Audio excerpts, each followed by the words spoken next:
47 nounous en 2 ans. C'était ça le record. Certaines restaient des semaines, d'autres à peine quelques jours.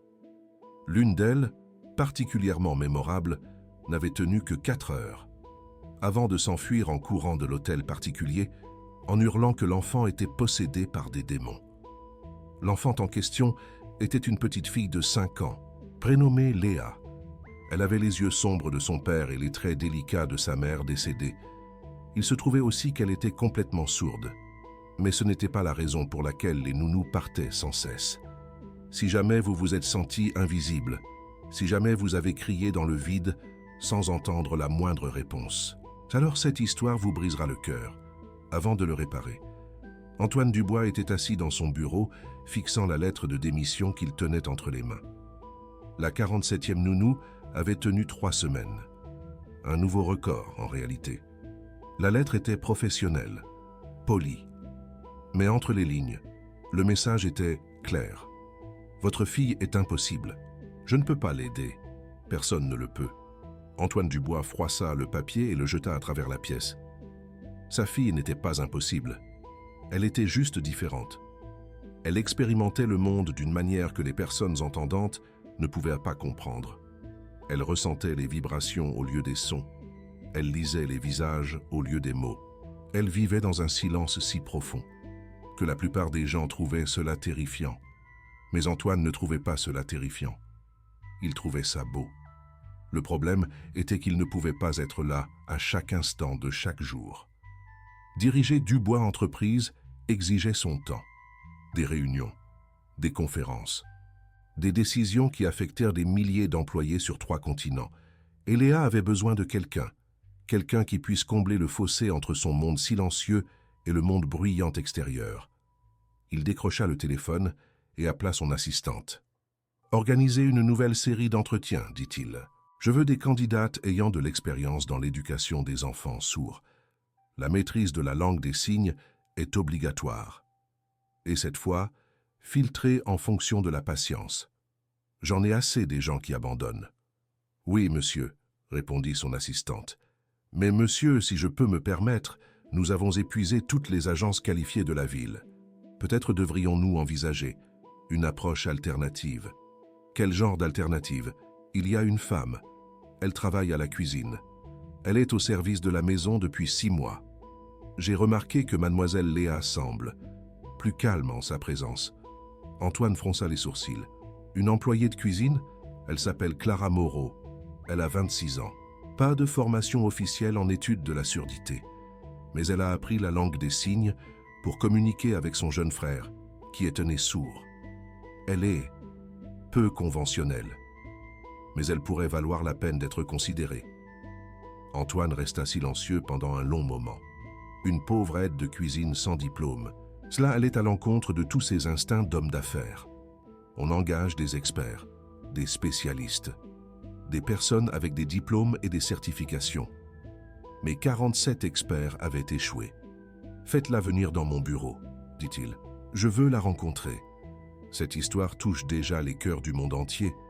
Si elle touche le vôtre, le bouton « Merci du soutien » ci-dessous est un moyen de soutenir la création de contenu comme celui-ci. Chaque contribution aide à donner vie à ces histoires. Clara Moreau était en train de faire la vaisselle quand la convocation arriva. Au début, elle pensa qu'elle allait être renvoyée. C'était généralement la raison pour laquelle le personnel de cuisine était convoqué dans le bureau du maître. Quelqu'un s'était plaint de la nourriture. Quelqu'un avait remarqué qu'elle donnait en cachette du pain supplémentaire aux enfants du jardinier. Quelqu'un avait finalement décidé qu'une pauvre immigrée n'avait pas sa place dans une si grande demeure. Elle sécha ses mains sur son tablier et suivit le majordome à travers des couloirs où elle n'avait jamais été autorisée à entrer. Le bureau était énorme. Des bibliothèques du sol au plafond, des meubles en cuir. Un bureau qui coûtait probablement plus cher que tout son immeuble. Et derrière le bureau était assis Antoine Dubois. Clara l'avait déjà vu, bien sûr, de loin, lors des réunions du personnel où les employés de maison s'alignaient comme des soldats pour l'inspection. Il était beau d'une manière sévère. Des traits marqués, des yeux froids. Le genre d'homme qui regardait le monde comme s'il s'agissait d'un problème à résoudre. Il la regardait de cette façon maintenant. « Mademoiselle Moreau, dit-il, asseyez-vous, je vous prie. » Elle s'assit sur le bord d'une chaise, les mains jointes serrées sur ses genoux. « Je crois comprendre que vous connaissez la langue des signes. Ce n'était pas une question. » Clara hocha la tête quand même. « Mon frère, dit-elle. » Sa voix était calme mais assurée. « Il était né sourd. J'ai appris pour que nous puissions parler. » Antoine étudia son visage. Cherchant quoi, elle ne le savait pas. « Ma fille Léa est également sourde, dit-il. Elle a eu des difficultés à se connecter avec ses accompagnatrices. On me dit que vous avez eu quelques interactions avec elle. » L'esprit de Clara revint au moment qu'elle avait volé avec la petite fille. Léa errait parfois dans la cuisine, attirée par les odeurs de la cuisine, ou peut-être simplement pour échapper au défilé d'étrangers, essayant de s'occuper d'elle. La première fois, Clara avait simplement fait un signe de la main. Léa l'avait regardée avec suspicion. La deuxième fois, Clara avait signé une simple salutation. « Bonjour, je suis Clara. » Les yeux de Léa s'étaient écarquillés. Puis, lentement, elle avait signé en retour. « Tu parles comme ma maman. » Le cœur de Clara s'était brisé en 1000 morceaux. « Elle est venue me voir dans la cuisine, » dit Clara à Antoine. « Plusieurs fois, nous avons parlé. Signé, je veux dire. »« De quoi parlez-vous » Clara sourit malgré sa nervosité. « De nourriture, surtout. Elle aime les cookies aux pépites de chocolat. Elle n'aime pas les légumes, mais je lui ai dit que les carottes rendent aimables. Elle a demandé si cela signifiait qu'elle pouvait voir les sons. Je lui ai dit que c'était une belle façon de penser. » Quelque chose changea dans l'expression d'Antoine. La froideur se fissura juste légèrement. « Elle vous a parlé de voir les sons ?» Clara acquiesça. « Elle hésita, cherchant le bon mot. « Elle n'est pas impossible, monsieur Dubois. Elle attend juste. Elle attend quelqu'un qui la rencontrera là où elle est, au lieu d'essayer de la traîner ailleurs. » La pièce resta silencieuse pendant un long moment. Puis Antoine fit quelque chose auquel Clara ne s'attendait pas. Il se leva et marcha jusqu'à la fenêtre. Quand il parla, sa voix était différente, plus douce. Sa mère était sourde aussi, dit-il. Ma femme. Elle est morte quand Léa avait 2 ans. Accident de voiture. Léa était sur la banquette arrière. Elle a survécu sans une égratignure, mais elle a tout vu. Le souffle de Clara se coupa. Pendant la première année qui a suivi, Léa n'a absolument pas communiqué, ni en signant, ni par des gestes, rien. Les spécialistes ont dit que c'était un traumatisme. Ils ont dit qu'elle avait besoin d'une thérapie. Ils ont dit qu'elle avait besoin de temps. Ils ont dit beaucoup de choses. Il se retourna pour la faire face. Ce dont elle avait besoin, c'était quelqu'un qui comprenne. Quelqu'un qui parle sa langue. Au sens propre comme au sens figuré. Mais je n'ai pas pu trouver cette personne. J'ai essayé. 47 fois, j'ai essayé. Clara se leva lentement. « Monsieur Dubois, je ne suis pas une spécialiste. Je n'ai pas de diplôme ni de formation. Je suis juste une aide de cuisine qui sait parler avec ses mains. »« Je sais, » dit Antoine. « C'est précisément pour ça que je vous le demande. Voulez-vous essayer ? Essayer quoi ? D'atteindre ma fille. Pas en tant que nounou, pas en tant que spécialiste, tout comme quelqu'un qui pourrait la comprendre vraiment. » Clara pensa à son frère resté au pays, aux années passées à apprendre la langue des signes ensemble, à la façon dont son visage s'illuminait.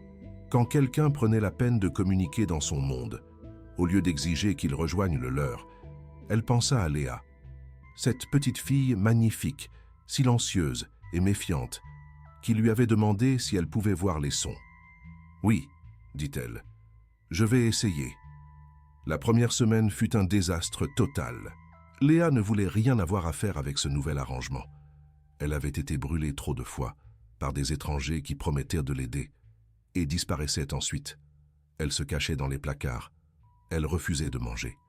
Elle piquait des crises si violentes que les autres membres du personnel faisaient le signe de croix et murmuraient des prières. Clara n'insista pas.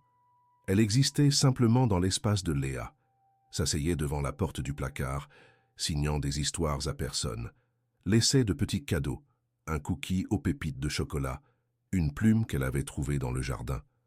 Un dessin d'une fille entourée de notes de musique, même si la musique était quelque chose que Léa n'entendrait jamais. Le 6e jour. La porte du placard s'entr'ouvrit. Clara fit semblant de ne pas remarquer. Elle continua de signer une histoire sur une princesse qui pouvait parler aux papillons. Après quelques minutes, une petite main émergea. Elle attrapa le cookie que Clara avait laissé à proximité, puis se rétracta. Un progrès. Enfin, le 9e jour. Léa s'assit à côté de Clara pendant qu'elle signait. Toujours silencieuse, toujours méfiante, mais présente. Le 12e jour. Léa signa son premier mot à Clara. Depuis le début de cet arrangement. Pourquoi? Pourquoi quoi? Répondit Clara en signant. Pourquoi restes-tu? Clara réfléchit attentivement avant de répondre. Parce que tout le monde mérite quelqu'un qui parle sa langue. Le visage de Léa était illisible. Puis elle signa. Les autres ne sont pas restés. Je sais. Ils disaient que j'étais cassé. Clara sentit la colère monter dans sa poitrine. Pas contre Léa, contre chaque personne qui avait jamais fait sentir à cet enfant qu'elle était moins que rien. Tu n'es pas cassée, signa Clara fermement. Tu es différente. Différent n'est pas cassé. Différent est juste différent. Léa la fixa pendant un long moment, puis, lentement, elle se rapprocha. Assez près pour que leurs épaules se touchent, presque. Elles restèrent assises comme ça pendant 1 heure, ne signant pas, ne faisant rien, juste ensemble, dans le silence. Et Clara sut, à ce moment précis, que quelque chose avait changé. Antoine regarda les images de la caméra de surveillance dans son bureau ce soir-là. Il avait des caméras partout, dans l'hôtel particulier. Une précaution nécessaire, quand on est l'un des hommes les plus riches du pays. Mais dernièrement, il se surprenait à ne regarder qu'un seul ensemble de flux, ceux montrant Clara et sa fille. Il regarda Léa sortir du placard pour la première fois depuis des jours, la regarda s'asseoir à côté de Clara, regarda la conversation, qu'il ne pouvait pas entendre, mais qu'il pouvait lire dans leurs mains. Tu n'es pas cassé, différent n'est pas cassé. Sa gorge se serra. Sa femme avait dit quelque chose de similaire une fois, le soir de leur rencontre, lors d'un gala de charité, où elle était la seule personne sourde présente. Il avait essayé de lui parler, balbutiant des signes basiques, qu'il avait appris dans un guide de conversation. Elle s'était moquée de sa forme terrible, puis elle avait signé. Tu essaies. C'est plus que la plupart des gens ne font. Il était tombé amoureux d'elle ce soir-là, de son rire qui n'avait pas de son, mais qui illuminait tout son visage, de ses mains, qui bougeaient comme une danse, de la façon dont elle expérimentait le monde en couleurs et en vibrations, au lieu de son, et puis elle était partie. Et tout ce qu'il lui restait était une fille, qui avait hérité du silence de sa mère, mais pas de sa joie. Jusqu'à maintenant. Il regarda Clara signer une autre histoire à Léa, regarda sa fille se pencher plus près, captivée par des mains, qui bougeaient comme celles de sa mère autrefois. Peut-être, pensa-t-il, était-ce ce qu'il avait recherché depuis le début. Pas une experte, pas une spécialiste, juste quelqu'un qui comprenait. 3 semaines après le début du nouveau rôle de Clara, Léa fit quelque chose d'inédit. Elle rit. Cela se passa dans le jardin. Clara lui apprenait les fleurs, signant les noms de chaque variété et inventant des histoires sur leur personnalité. Les roses sont snobs, signa Clara. Elles pensent qu'elles sont meilleures que tout le monde parce qu'elles sentent de bon. Mais les marguerites s'en fichent. Elles se contentent de danser dans le vent et de s'amuser. Léa la fixa avec ses yeux sombres et sérieux, puis son visage se fendit d'un sourire, et puis vint le rire, un son que Léa ne s'était jamais entendu faire, mais qui résonna dans le jardin comme des cloches. Clara se figea. Les larmes lui montèrent aux yeux avant qu'elle ne puisse les retenir. « Qu'est-ce qui ne va pas ?» signa Léa, son sourire s'estompant et faisant place à l'inquiétude. « Rien ne va mal », signa Clara en retour, essuyant rapidement son visage. « Je suis juste heureuse. C'est la première fois que je t'entends rire. » Léa sembla confuse. « Tu m'as entendu ?» Clara réalisa son erreur. Elle avait oublié, pendant un instant. que Léa expérimentait le monde différemment. « Je t'ai entendu avec mes oreilles, signa-t-elle prudemment. Mais tu peux entendre les choses d'autres manières aussi. Tu peux entendre avec tes yeux, avec tes mains, avec ton cœur. » Léa réfléchit à cela. « Puis-je entendre mon rire avec mon cœur ?» Clara s'agenouilla pour qu'elle soit à la même hauteur. « Mets ta main sur ta poitrine. » Léa obéit. « Maintenant ris à nouveau. » Léa sembla incertaine, mais elle essaya. Un petit rire s'échappa de ses lèvres. « As-tu senti ça ?» signa Clara. « Cette vibration dans ta poitrine, c'est ton rire. C'est ainsi que tu peux l'entendre. » Les yeux de Léa s'écarquillèrent d'émerveillement. Elle rit à nouveau. Plus fort cette fois. Sa main pressée fermement sur son cœur. « Je peux le sentir », signa-t-elle avec excitation. « Je peux l'entendre. » Ce qu'aucune d'elles ne savait, c'est qu'Antoine se tenait à la fenêtre au-dessus, regardant toute la scène. Et pour la première fois depuis les funérailles de sa femme, des larmes coulaient sur son visage. Qu'auriez-vous fait à la place de Clara? Auriez-vous tenté votre chance avec une petite fille que le monde avait abandonnée? Laissez votre réponse dans les commentaires ci-dessous. Le changement chez Léa était remarquable, jour après jour. Les murs qu'elle avait construits s'effondraient. Elle commença à manger à table. Au lieu de cacher de la nourriture dans sa chambre, elle cessa de fuir les étrangers. Elle commença même à faire signe aux jardiniers, qui traversaient auparavant de l'autre côté de la propriété, chaque fois qu'ils la voyaient arriver. Mais le changement le plus remarquable fut dans sa communication. Avant Clara, Léa utilisait la langue des signes avec parcimonie, à contre-cœur, comme si c'était un outil qu'elle détestait avoir besoin. Maintenant, elle signait constamment, des questions surtout. Pourquoi le ciel est-il bleu? Où vont les papillons quand il pleut? Si je ne peux pas entendre le tonnerre, fait-il quand même du bruit? Clara répondait à chaque question patiemment, parfois avec des faits, parfois avec des histoires, parfois avec « je ne sais pas ». Mais nous pouvons le découvrir ensemble. C'est cette dernière réponse qui semblait le plus signifier pour Léa. Nous, ensemble, des mots auxquels elle avait cessé de croire. Après la mort de sa mère, un mois après le début du nouveau rôle de Clara, Antoine demanda une réunion. Clara arriva à son bureau nerveuse. La dernière fois qu'elle était venue ici, elle était une simple aide de cuisine, sans rien à perdre. Maintenant, elle avait tout à perdre. La confiance de Léa, cette nouvelle vie étrange qu'elle était en train de construire. « Asseyez-vous, s'il vous plaît, » dit Antoine. Elle s'assit, attendit. Antoine resta silencieux un long moment, étudiant son visage, avec ses yeux perçants qui ne manquaient rien. « Vous avez fait quelque chose de remarquable, » dit-il finalement. « En un mois, vous avez accompli ce que 47 nounous n'ont pas pu faire en 2 ans. » Clara se sentit mal à l'aise. « Je n'ai rien fait de spécial, Monsieur Dubois. J'ai juste écouté Léa. C'est précisément ce qui rend ça spécial. » Antoine se pencha en avant. « Personne d'autre n'a pris la peine d'écouter. Ils sont venus avec leurs théories, leurs méthodes et leurs suppositions. Ils ont décidé qui Léa devrait être, au lieu de découvrir qui elle était déjà. » Clara ne savait pas quoi dire. Alors elle ne dit rien. « J'ai une proposition à vous faire, » continua Antoine. « Je voudrais que vous deveniez la tutrice officielle de Léa.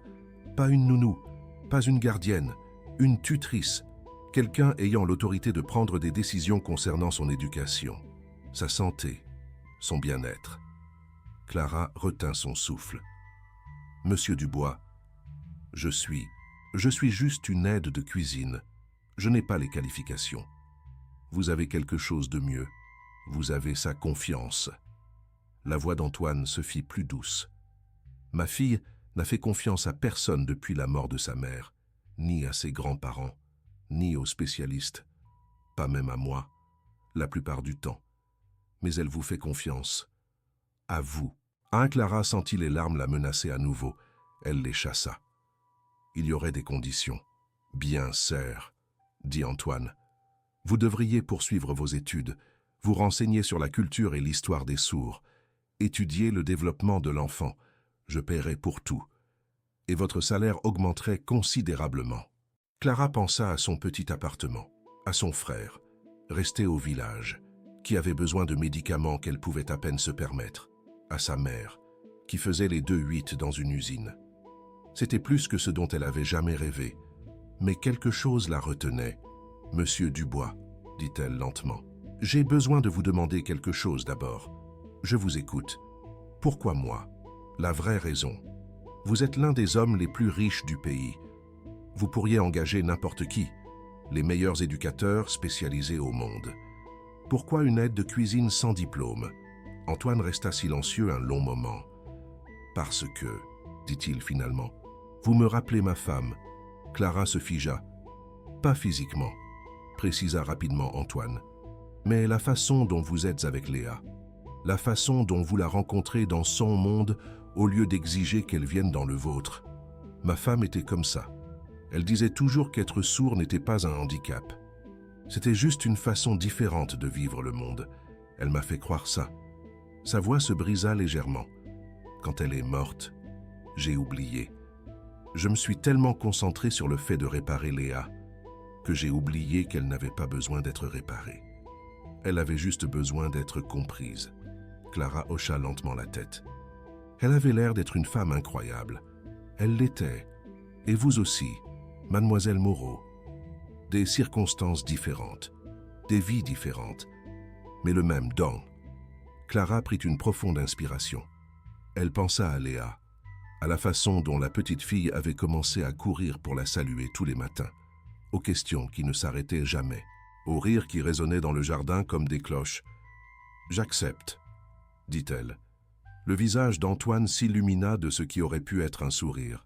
« Bien, bienvenue dans la famille. » Les mois suivants passèrent comme un tourbillon de changements. Clara quitta les quartiers des domestiques et emménagea dans une suite près de la chambre de Léa. Elle s'inscrivit à des cours en ligne sur l'éducation des sourds. Elle se renseigna sur les implants cochléaires, les appareils auditifs, les technologies d'assistance, et prit des décisions éclairées sur ceux que Léa pourrait vouloir explorer un jour, quand elle serait assez grande pour choisir. Plus important encore, elle construisit un monde où Léa pouvait s'épanouir. Elles développèrent des routines, des promenades matinales dans le jardin, où elle signait tout ce qu'elle voyait. Des leçons l'après-midi qui mêlaient matières scolaires, art et narration. Des soirées cinéma avec des sous-titres que Clara signait, en ajoutant ses propres commentaires. « Tu rends le monsieur un peu ridicule », signa Léa une fois pendant un film dramatique. « Il n'a pas l'air aussi dramatique dans les sous-titres. » Clara sourit. « Je le rends plus intéressant. Le réalisateur devrait me remercier. » Léa rit. Ce rire qui faisait encore gonfler le cœur de Clara à chaque fois qu'elle l'entendait. Mais il y avait aussi des défis. Léa avait des lacunes dans son éducation. 2 années de soignant en rotation l'avaient laissée en retard en lecture et en mathématiques. Elle avait du mal avec des concepts que les enfants entendants apprenaient naturellement grâce à la conversation et à l'écoute. Clara travailla avec elle patiemment. Elles lisaient des livres ensemble. Clara signant chaque page pendant que Léa suivait le texte. Elle faisait des mathématiques avec des gâteaux, ce qui rendait la multiplication beaucoup plus attrayante quand on pouvait manger la réponse. Lentement, les lacunes commencèrent à se combler. Mais le plus grand défi vint d'une source inattendue. Victoria Dubois, la mère d'Antoine, vint rendre visite. Et c'était une femme formidable, 70 ans, mais pointue comme un couteau. Elle avait désapprouvé le mariage d'Antoine avec une femme sourde. Elle avait encore plus désapprouvé la naissance de Léa, sourde elle aussi. Et elle désapprouvait certainement qu'une ancienne aide de cuisine soit nommée tutrice de sa petite fille. « Je ne comprends pas votre décision », dit Victoria à Antoine pendant le dîner ce premier soir. Clara avait été exclue du dîner de famille. Bien sûr, elle mangeait dans sa chambre avec Léa, s'entraînant à signer de nouveaux mots de vocabulaire. « Vous n'avez jamais compris mes décisions, mère », répondit calmement Antoine. « C'est différent. Vous confiez l'avenir de ma petite fille à une servante. Une femme sans éducation, sans diplôme, sans position dans la société. Elle a quelque chose de plus important que toutes ces choses. Et qu'est-ce que c'est? La confiance de Léa. » Victoria ricana. « Les enfants font confiance à quiconque leur donne des bonbons. Ce n'est pas une base pour la tutelle. Antoine posa sa fourchette. À quand remonte la dernière fois que Léa vous a laissé lui tenir la main? Mère? Victoria resta silencieuse. Elle ne l'a pas fait, n'est-ce pas? Continua Antoine. En 4 ans. Ma fille ne vous a jamais touché volontairement. Elle se cache quand vous venez. Elle fait des cauchemars pendant des jours après votre départ. Ce n'est pas de ma faute. L'enfant est perturbé. Les yeux d'Antoine devinrent froids. Ma fille n'est pas perturbée. Elle est sourde et elle est traumatisée. Et elle peut lire les gens mieux que quiconque que j'ai jamais rencontré. Si elle ne vous fait pas confiance, peut-être devriez-vous vous demander pourquoi. Le dîner se termina peu de temps après. Victoria se retira dans l'aile des invités. Et Clara fit semblant de ne pas avoir entendu toute la dispute à travers les conduits de chauffage. Mais elle savait que ce n'était pas fini. Les femmes comme Victoria Dubois n'acceptaient pas la défaite avec grâce. Elle avait raison. Le lendemain matin, Victoria demanda une rencontre avec Clara. Clara arriva dans le salon du matin et trouva Victoria assise, le dos raide, dans une chaise qui ressemblait plus à un trône. Le thé avait été servi. Clara ne s'est vue offrir aucun thé. « Mademoiselle Moreau, » commença Victoria, « je vais être directe. Je n'approuve pas votre position dans cette maison. » Clara hocha la tête. « Je comprends, Madame Dubois. Vraiment ?» Les yeux de Victoria se plissèrent. « Vous êtes une servante, une étrangère, une femme sans éducation, sans relation familiale, sans aucun statut. Et pourtant, mon fils vous a confié la vie de ma petite fille. Il m'a confié ses soins, corrigea doucement Clara. La vie de Léa lui appartient. » Les lèvres de Victoria se pincèrent. Des jeux de mots. L'important est que vous ne convenez pas. J'ai des contacts avec plusieurs excellentes institutions spécialisées dans les enfants sourds. Des écoles où Léa pourrait recevoir une éducation appropriée parmi ses pairs, avec des professionnels qualifiés, au lieu d'une aide de cuisine. Clara sentit son rythme cardiaque s'accélérer. Vous voulez l'envoyer loin d'ici? Je veux ce qu'il y a de mieux pour elle. Léa n'a jamais été à l'école. Elle a à peine quitté cet hôtel particulier depuis la mort de sa mère. L'envoyer dans une institution la terrifierait. Les enfants s'adaptent. Pas tous les enfants, pas tous les traumatismes. Clara prit une inspiration, se forçant à rester calme. « Madame Dubois, je comprends vos préoccupations. Vraiment. Si j'étais à votre place, je serais sceptique aussi. Mais j'ai passé des mois à établir une confiance avec votre petite fille. Une confiance que 47 autres personnes ont mis 2 ans à ne pas construire. Parce que vous l'avez achetée avec des gâteaux. Parce que j'ai appris sa langue. » Clara resta ferme. « J'ai appris comment elle voit le monde. J'ai arrêté d'essayer de la faire entrer dans un monde d'entendants et j'ai commencé à lui créer un espace dans son propre monde. » Victoria la fixa longuement. Quelque chose vacilla dans ses yeux. Quelque chose qui aurait pu être du doute. Puis elle prit sa tasse de thé et but une gorgée délibérée. « Nous verrons bien, » dit-elle. « Je resterai pendant le mois prochain. J'observerai. Si, à la fin de cette période, je ne suis pas satisfaite des progrès de ma petite fille, je discuterai d'autres arrangements avec mon fils. » Clara acquiesça, entendu. Elle se tourna pour partir, puis s'arrêta à la porte. « Madame Dubois, encore une chose. Oui, votre petite fille est remarquable, pas malgré sa surdité, pas à cause de ça, juste comme elle est. J'espère qu'un jour, vous le verrez. » Elle partit avant que Victoria ne puisse répondre. Le mois d'observation de Victoria fut le plus long de la vie de Clara. Chaque jour, elle sentait des yeux sur elle, qui la jugeaient, l'évaluaient, attendant qu'elle fasse une erreur. Mais Léa rendit la tâche plus facile que Clara ne l'avait prévu. La petite fille semblait sentir la tension. Et, à sa manière remarquable, elle se montra à la hauteur. Elle montra ses progrès en lecture, signant des livres d'images avec une confiance croissante. Elle démontra les astuces de mathématiques que Clara lui avait apprises, calculant des sommes avec ses doigts qui volaient. Elle commença même un journal, écrivant ses pensées et ses questions dans un mélange de français et de glosses signées que Clara l'aidait à traduire. Mais le véritable tournant eut lieu 3 semaines après la visite de Victoria. C'était un mardi après-midi. Victoria avait regardé Clara et Léa travailler sur un projet artistique dans le jardin. Léa peignait un papillon, sa langue sortant de sa bouche par concentration. Clara signa quelque chose. Léa rit. Victoria ne comprit rien. « Qu'avez-vous dit » demanda Victoria à Clara. Sa voix était impérieuse. Mais il y avait quelque chose en dessous. De la curiosité. Peut-être. Clara hésita. Puis, elle signa les mots tout en les prononçant à voix haute. « Je lui ai dit que les papillons ne peuvent pas voir la couleur rouge. Donc, son papillon rouge est invisible pour les autres papillons. Elle a dit que cela en fait un papillon super-héros, invisible pour tout le monde sauf nous. » Victoria fixa la peinture de Léa. Le papillon était en effet rouge vif, entouré de fleurs et de soleil. Elle. Victoria commença, puis s'arrêta. Pendant un long moment, personne ne parla. Puis Victoria fit quelque chose d'inattendu.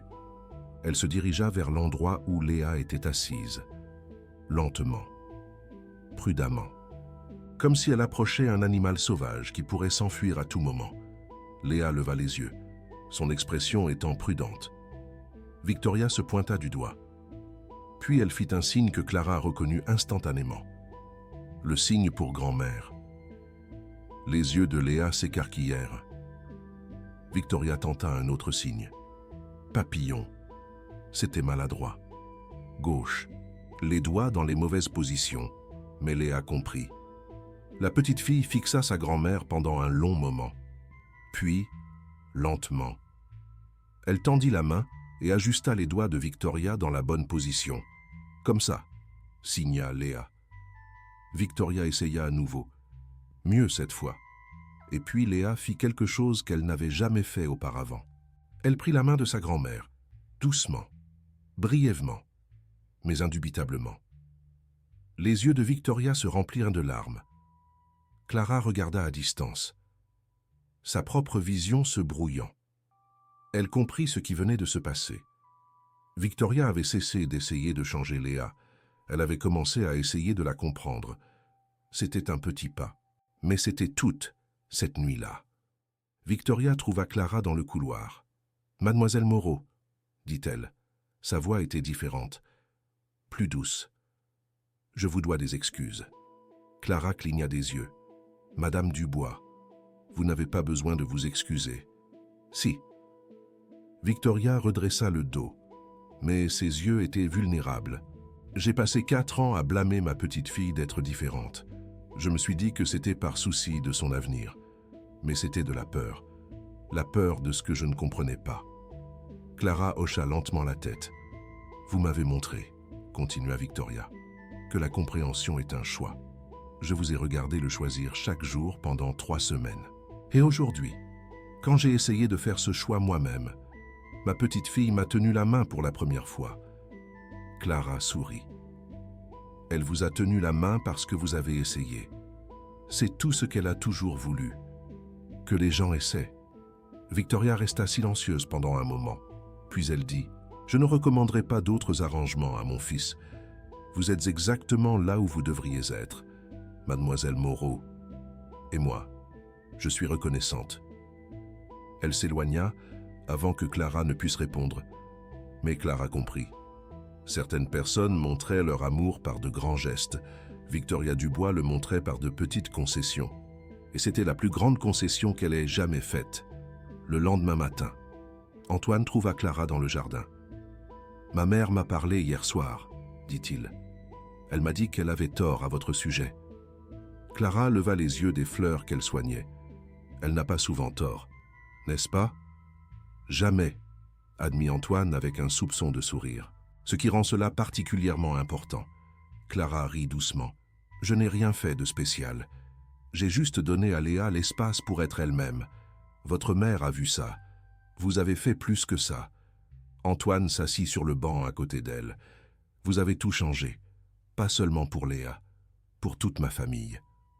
Clara sentit ses joues chauffer. Monsieur Dubois, je ne faisais que mon travail. Clara, dit-il, son prénom. Il n'avait jamais utilisé son prénom auparavant. Ce que vous faites va bien au-delà d'un travail. Vous avez apporté de la lumière dans cette maison qui est sombre depuis 4 ans. Leurs regards se croisèrent. Un courant passa entre eux, quelque chose qui fit battre le cœur de Clara plus fort. Elle détourna rapidement le regard. « Il faut que je voie comment va Léa. Elle est censée s'entraîner à écrire. »« Clara. » Antoine répéta. « Attendez. » Elle s'arrêta. « Il y a quelque chose que je dois vous dire, » dit-il. « Quelque chose que j'ai du mal à exprimer depuis des semaines. » Clara se retourna pour lui faire face. Son cœur battait la chamade. Antoine prit une inspiration.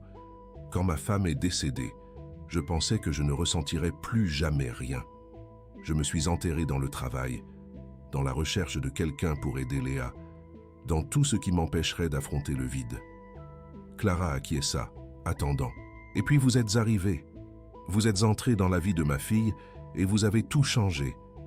Mais vous êtes aussi entré dans la mienne. » Le souffle de Clara se coupa. « Je me surprends à attendre avec impatience le dîner, » poursuivit Antoine. « Pas à cause de la nourriture, parce que vous êtes là, à signer des histoires qui font rire Léa. Je me surprends à travailler moins, parce que je veux rentrer à la maison et vous regarder toutes les deux dans le jardin. Je me surprends à ressentir à nouveau. »« Monsieur Dubois, » murmura Clara. « Antoine, » corrigea-t-il. « S'il vous plaît, quand nous sommes seuls. »« Antoine, Antoine, » répéta Clara.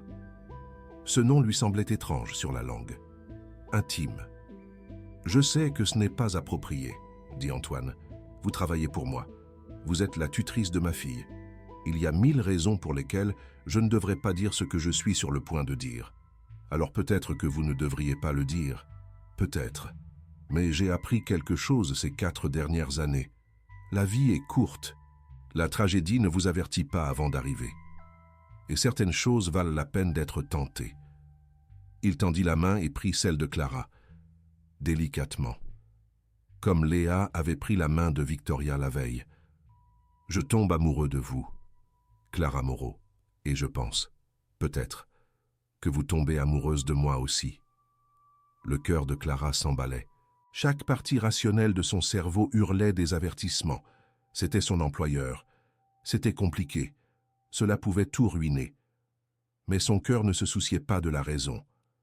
Elle pensa au mois passé, à la façon dont les yeux d'Antoine s'adoucissaient quand il la regardait avec Léa, aux conversations qu'ils avaient au dîner et qui duraient des heures, à la façon dont il avait commencé à apprendre la langue des signes pour mieux communiquer avec sa fille et, elle réalisa maintenant, avec elle.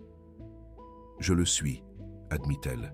« Je suis en train de tomber amoureuse. Depuis un certain temps. » Le visage d'Antoine se transforma.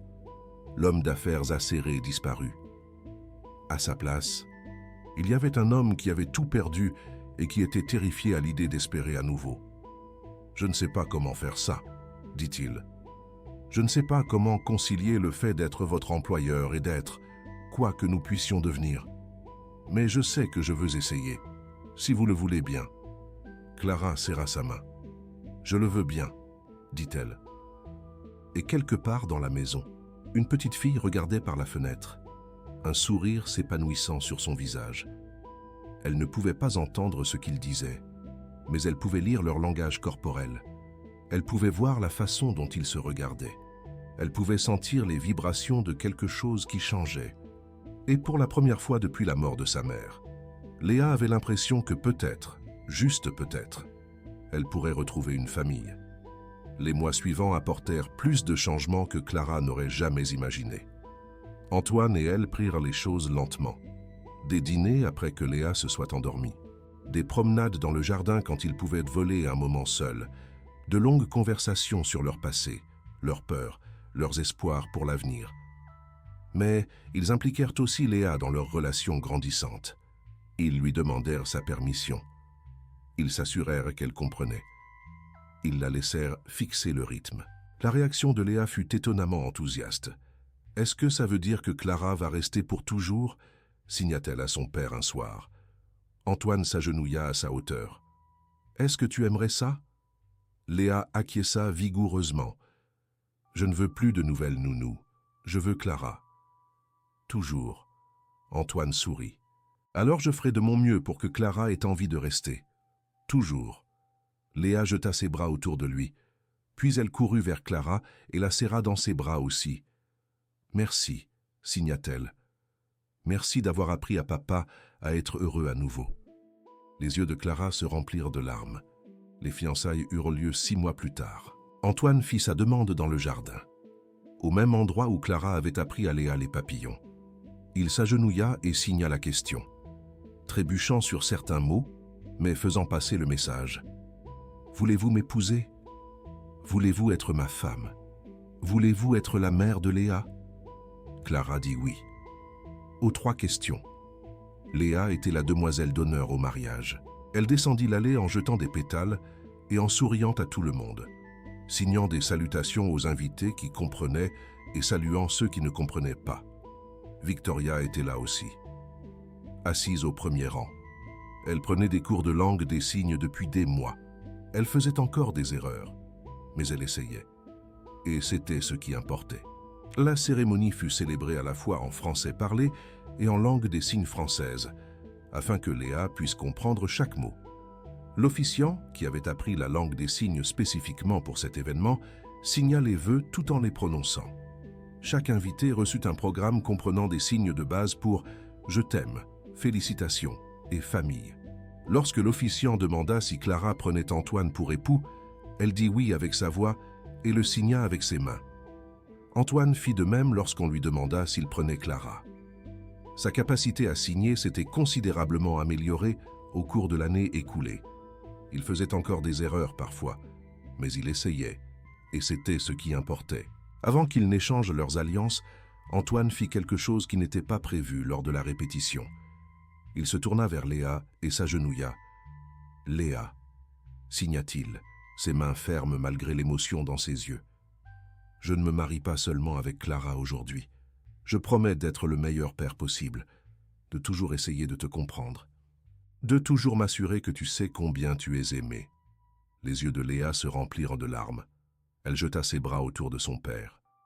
Les invités, dont la plupart ne comprenaient pas la langue des signes, observèrent l'échange avec des sourires confus. Mais ceux qui pouvaient signer pleuraient ouvertement.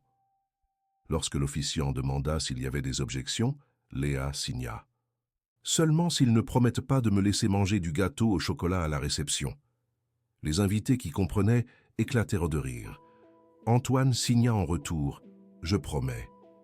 Et puis enfin, l'officiant les déclara mari et femme. Léa éclata d'applaudissements. La réception fut remplie de musique et de danse. Clara craignait que Léa ne se sente exclue. Mais Antoine avait prévu cela. Il avait engagé un DJ spécialisé dans les événements pour la communauté sourde. La musique était diffusée par un système sonore lourd en basse qui envoyait des vibrations à travers le sol. Léa pouvait sentir le rythme à travers ses pieds. « Je peux danser », signa-t-elle à Clara. Son visage illuminé de joie. « Je peux sentir la musique ». Clara prit sa main et elles dansèrent ensemble, mère et fille, pas par le sang, mais par choix, par amour, par un lien qui transcendait le son. 1 an après le mariage, un miracle s'est produit. Léa a reçu un implant cochléaire. C'était son choix. Clara et Antoine lui avaient présenté toutes les options. Ils l'avaient mise en contact avec des adultes sourds qui utilisèrent des implants et d'autres qui n'en utilisaient pas. Il l'avait laissé poser des questions et assimiler les informations à son propre rythme. Finalement, Léa a décidé qu'elle voulait essayer. « Je veux entendre la voix de Clara », signa-t-elle. « Je veux entendre la voix de papa. Je veux savoir quel bruit font les papillons. » L'opération s'est bien déroulée. Le jour de l'activation est arrivé 2 mois plus tard. Clara tenait la main de Léa, pendant que l'audioprothésiste activait l'appareil pour la première fois. Il y eut un moment de silence. Puis, des sons ont commencé à filtrer. Le visage de Léa s'est transformé. Confusion, surprise, émerveillement. « Je peux », commença-t-elle à signer, puis s'arrêta. Ses yeux s'écarquillèrent. Clara se pencha près d'elle. « Bonjour, ma chérie », dit-elle doucement. « Tu m'entends ?» Léa éclata en sanglots. C'était bouleversant. Le monde était soudainement rempli de sons qu'elle n'avait jamais imaginés. Le bourdonnement de la climatisation, le bruissement du tissu, le clic du clavier de l'audioprothésiste, mais, à travers tout ce bruit, un son se distinguait. La voix de Clara. Ta voix ressemble au soleil, signa Léa, les larmes coulant sur son visage. Ta voix ressemble exactement au soleil. Clara la serra dans ses bras et pendant un long moment, elles se sont juste tenues l'une contre l'autre, entourées de sons que Léa entendait pour la première fois. Mais l'implant n'a pas changé qui était Léa. Elle utilisait toujours la langue des signes. Elle s'identifiait toujours à la communauté sourde. Elle expérimentait toujours le monde à travers des vibrations, des couleurs et des sentiments que les entendants ne pourraient jamais complètement comprendre. L'implant n'était qu'un outil, comme des lunettes pour quelqu'un qui ne voit pas bien. Il ne l'a pas réparée, parce qu'elle n'avait jamais été brisée. Il lui a juste donné plus d'options, plus de façons de vivre le monde, plus de portes à ouvrir. Et ça, Clara le savait. C'était exactement ce qu'il fallait. 5 ans après que Clara soit entrée dans l'hôtel particulier des Dubois comme aide de cuisine, elle se tenait sur une scène. Lors de la conférence nationale sur l'éducation des sourds, des centaines d'éducateurs, de parents et de défenseurs remplissaient l'auditorium. Ils étaient venus l'écouter parler de l'éducation inclusive, de rencontrer les enfants là où ils sont, au lieu d'exiger qu'ils viennent à vous. Du pouvoir de la compréhension, Clara prit une profonde inspiration et commença. « Il y a 5 ans, dit-elle, en signant en même temps qu'elle parlait, afin que tout le monde puisse comprendre. Je faisais la vaisselle dans la cuisine d'un milliardaire. Je n'avais pas de diplôme, pas de certification, pas de position dans le monde de l'éducation. » Elle sourit en repensant à ce souvenir. Mais j'avais une chose qui comptait. Je savais ce que c'était de communiquer dans 2 langues, de vivre entre 2 mondes, d'aimer quelqu'un qui vivait la réalité différemment de moi. Au premier rang, Antoine était assis avec Léa à ses côtés. La jeune fille, maintenant âgée de 10 ans, regardait sa mère avec des yeux brillants. « Une petite fille a changé ma vie », continua Clara. « Non pas en étant extraordinaire, comme le monde le définit habituellement, mais en étant exactement qui elle était. Sourde, traumatisée, sceptique, brillante, belle. » Elle fit une pause. La société lui a dit qu'elle était brisée. 47 nounous n'ont pas réussi à la réparer, parce qu'elle n'avait pas besoin d'être réparée. Elle avait besoin d'être comprise. Clara regarda. Directement Léa. Cette petite fille m'a appris que différent n'est pas inférieur. Différent est juste différent. Et quand nous cessons d'essayer de changer les gens, et que nous commençons à essayer de les comprendre, des miracles se produisent. Les applaudissements qui suivirent furent tonitruants, mais Clara les entendait à peine. Elle regardait Léa signer quelque chose à Antoine. « Je suis fière de maman. » Antoine répondit en signant. « Moi aussi. » Après la conférence, Clara trouva un moment de calme avec sa fille. « Tu as bien parlé, » signa Léa. « Tu as raconté notre histoire. » Clara la serra dans ses bras. « C'est ton histoire, ma chérie. J'ai juste eu la chance d'en faire partie. » Léa se recula et regarda sa mère sérieusement. « Tu penses qu'il y a d'autres enfants comme moi, des enfants qui se sentent brisés parce que personne ne les comprend. Je sais qu'il y en a, » signa Clara. « C'est pour ça qu'on fait ça, pour que moins d'enfants aient à se sentir comme ça. » Léa hocha la tête pensivement, puis elle dit quelque chose qui fit gonfler le cœur de Clara. « Quand je serai grande, je veux aider les enfants comme moi. Je veux leur montrer qu'ils ne sont pas brisés. » Les yeux de Clara se remplirent de larmes.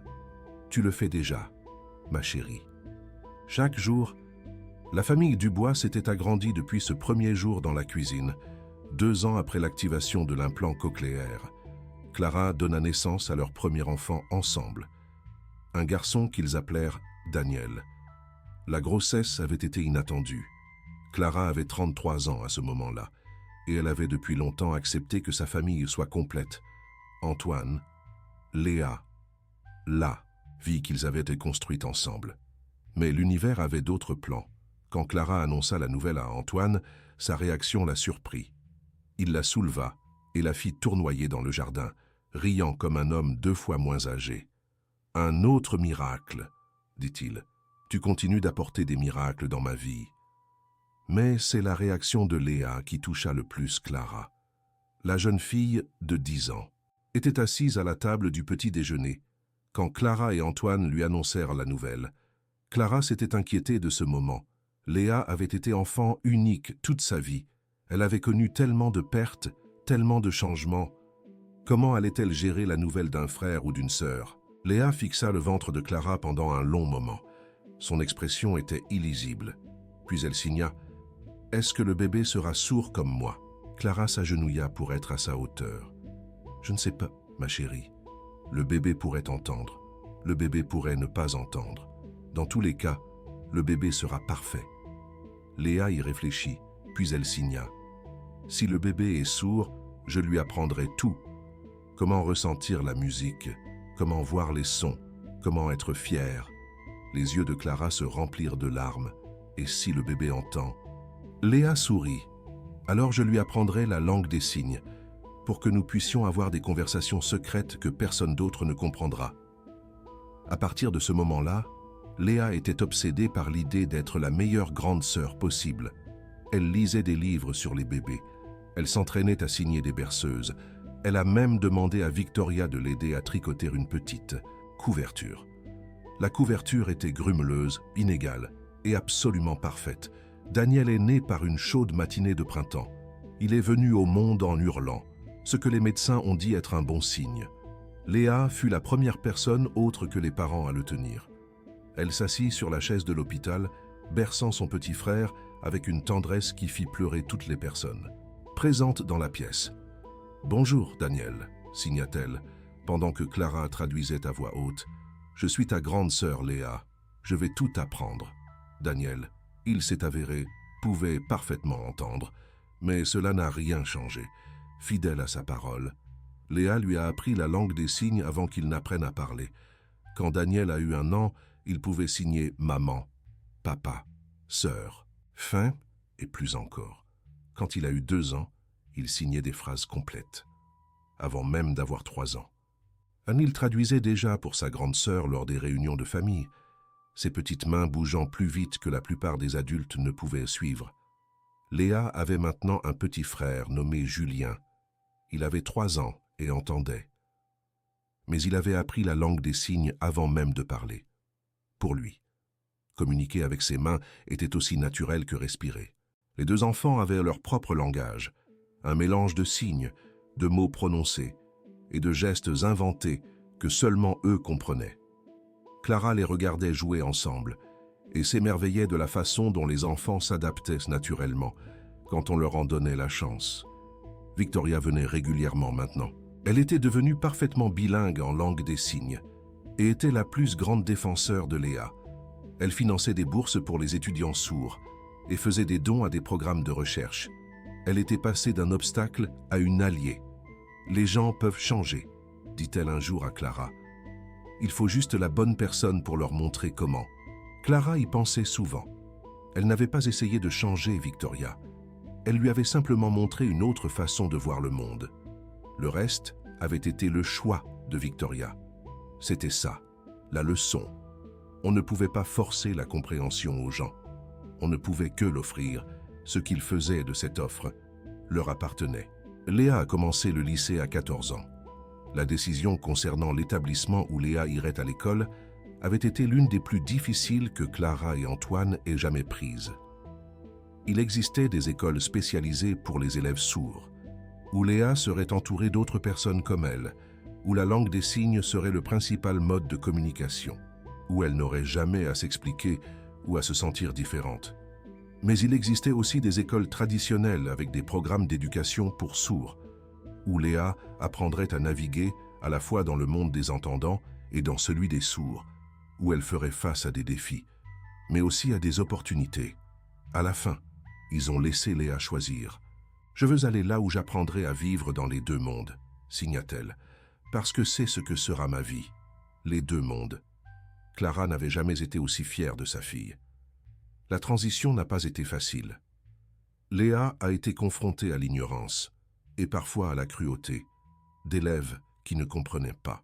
Il y a eu des jours où elle est rentrée à la maison en pleurs, convaincue qu'elle n'avait sa place nulle part, mais Clara était toujours là, écoutant, comprenant, rappelant à Léa qu'elle n'était pas brisée, juste différentes, et lentement. Les choses se sont améliorées. Léa a trouvé sa tribu, d'autres élèves sourds qui comprenaient son expérience, des élèves entendants qui ont pris le temps d'apprendre la langue des signes, des professeurs qui ont vu son potentiel au lieu de ses limitations. À la fin de sa première année de lycée, Léa s'épanouissait. C'était une école traditionnelle avec un programme d'éducation pour sourds robustes. Elle avait des amis sourds et des amis entendants. Elle passait d'un monde à l'autre avec la facilité de quelqu'un qui avait passé sa vie à jeter des ponts. Elle était aussi, sans surprise pour personne, une artiste exceptionnelle. Ses peintures étaient exposées dans des galeries à travers la ville. Des œuvres abstraites pleines de couleurs et de mouvements qui semblaient pulser avec une musique silencieuse. Les critiques qualifièrent son travail de révolutionnaire, transformationnel, innovant. Léa disait que c'était juste, la façon dont je vois le monde. À 15 ans, elle a donné sa première exposition personnelle. Le thème était le son. Je voulais montrer aux entendants à quoi ressemble le son pour moi, expliqua-t-elle dans sa déclaration d'artiste. Pas une absence, pas le silence, mais la couleur, la vibration et le sentiment. La pièce maîtresse était une toile immense intitulée « La voix de maman ». C'était un tourbillon d'or chaud et d'orange doux, avec des fils d'argent courant à travers comme des rubans. Clara est restée devant pendant longtemps. C'est comme ça que je vois ta voix. Signa Léa à côté d'elle, chaleureuse, lumineuse, sûre. Clara ne pouvait pas parler. Des larmes coulaient sur son visage alors qu'elle serrait sa fille dans ses bras. « Je t'aime », réussit-elle finalement à dire, en signes et en paroles. « Je t'aime aussi, maman. » Toujours, 20 ans après l'arrivée de Clara Moreau à l'hôtel particulier des Dubois, elle a reçu un prix, la médaille nationale du service distingué dans l'éducation des sourds, la plus haute distinction dans son domaine. Elle était la première personne sans diplôme officiel en éducation des sourds à la recevoir. La cérémonie s'est déroulée à Paris. Antoine était là, les cheveux gris aux tempes maintenant, mais regardant toujours Clara comme si elle était la chose la plus précieuse au monde. Victoria était là, 90 ans et vive comme jamais. Julien était là avec sa femme et leur fille nouveau-née. Et Léa était là, docteur Léa Dubois maintenant, une pédopsychiatre spécialisée dans les enfants sourds et leurs familles, poursuivant le travail que sa mère avait commencé. Lorsque Clara est montée sur scène pour accepter le prix, elle a regardé le public et a vu des centaines de visages, des éducateurs, des défenseurs, des parents, des enfants. Elle a vu son passé et elle a vu l'avenir. Il y a 20 ans, commença-t-elle. J'étais une aide de cuisine qui savait parler avec ses mains. Je n'avais aucune idée que cette compétence changerait ma vie, qu'elle me mènerait à une petite fille qui avait besoin de compréhension plus que d'être réparée, qu'elle me mènerait à l'amour, à la famille, à un but. Elle a levé la médaille. Ce prix n'est pas le mien, dit-elle. Il appartient à chaque personne qui a jamais choisi de comprendre au lieu de juger, à chaque parent qui a appris la langue des signes pour son enfant, à chaque enseignant qui s'est adapté au lieu d'exiger l'adaptation, à chaque enfant qui a enseigné à sa famille une nouvelle façon de voir le monde. Elle regarda Léa, qui signait chaque mot. Et surtout, il appartient à ma fille, qui m'a montré que l'impossible n'est qu'un autre mot pour quelque chose que personne n'a encore essayé de la bonne façon. Léa se leva. Le public se leva avec elle. Et à ce moment, entourée d'applaudissements qu'elle pouvait ressentir à travers le sol, Léa signa 3 mots qui disaient tout. « Merci, maman. » Clara lui répondit en signant. « Merci, mon cœur, de m'avoir laissé entrer. » L'aide de cuisine et la fille sourde du roi dragon. Cela ressemblait au début d'un conte de fées. Et peut-être que ça l'était, mais c'était aussi réel, compliqué, et plein de moments qui ne figuraient pas dans les livres d'histoire. Des moments comme la première fois où Léa a eu une crise de colère après l'arrivée de Clara, quand tous les progrès semblaient disparaître et Clara s'est demandé si elle avait fait une terrible erreur. Des moments comme les disputes que Clara et Antoine avaient au sujet des décisions parentales, sur la quantité de pression à exercer, et quand reculer, sur l'équilibre entre protéger Léa et la laisser découvrir le monde, Des moments comme les années d'adolescence de Léa, où elle remettait tout en question et repoussait toutes les limites, y compris celles que Clara avait soigneusement construites. Mais à travers tout cela, une chose est restée constante: l'amour, la compréhension. Le choix de continuer à essayer même quand c'était difficile. C'était ça, le véritable miracle. Pas l'implant, ni les récompenses, ni les expositions dans les galeries. Le miracle était d'être présent, jour après jour, choisir de comprendre, choisir de se connecter, choisir l'amour plutôt que la peur. Clara pensa à son frère, celui qui l'avait inspiré à apprendre la langue des signes. Il était devenu professeur lui aussi, marié et père de famille. La preuve vivante qu'être sourd ne signifiait pas être diminué. Elle repense à sa mère, qui avait enchaîné les doubles vacations pour que Clara ait des opportunités, qui avait pleuré de fierté à son mariage, qui avait tenu Léa bébé dans ses bras et chuchoté des bénédictions en portugais, que la petite fille ne pouvait pas entendre, mais qu'elle semblait pourtant comprendre. Elle pense à Antoine, qui avait osé faire confiance à une simple aide de cuisine, alors que 47 experts avaient échoué, qui avait aimé sa femme sourde et sa fille sourde de tout son cœur, qui avait ouvert son cœur à Clara, même quand cela l'effrayait terriblement. Et elle pense à Léa, la petite fille qui se cachait dans les placards, qui piquait des crises, qui demandait si elle pouvait voir les sons, la femme qui, désormais, aidait d'autres enfants à comprendre qu'ils n'étaient pas brisés. Certaines histoires ont des fins heureuses. Celle-ci a un commencement perpétuel, parce que le travail n'est jamais terminé. Il y aura toujours plus d'enfants qui auront besoin de compréhension, plus de familles qui auront besoin de soutien, plus de cœurs qui auront besoin de s'ouvrir. Mais ce n'est pas grave, parce que Clara sait maintenant que le changement se produit une personne à la fois, un choix à la fois, un moment de compréhension à la fois.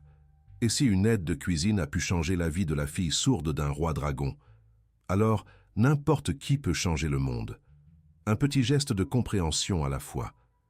Quel est l'acte de bravoure que vous avez accompli par amour? Dites-le nous en commentaire. Et si cette histoire vous a touché, le bouton Merci du soutien est une façon d'encourager la création d'histoires comme celle-ci.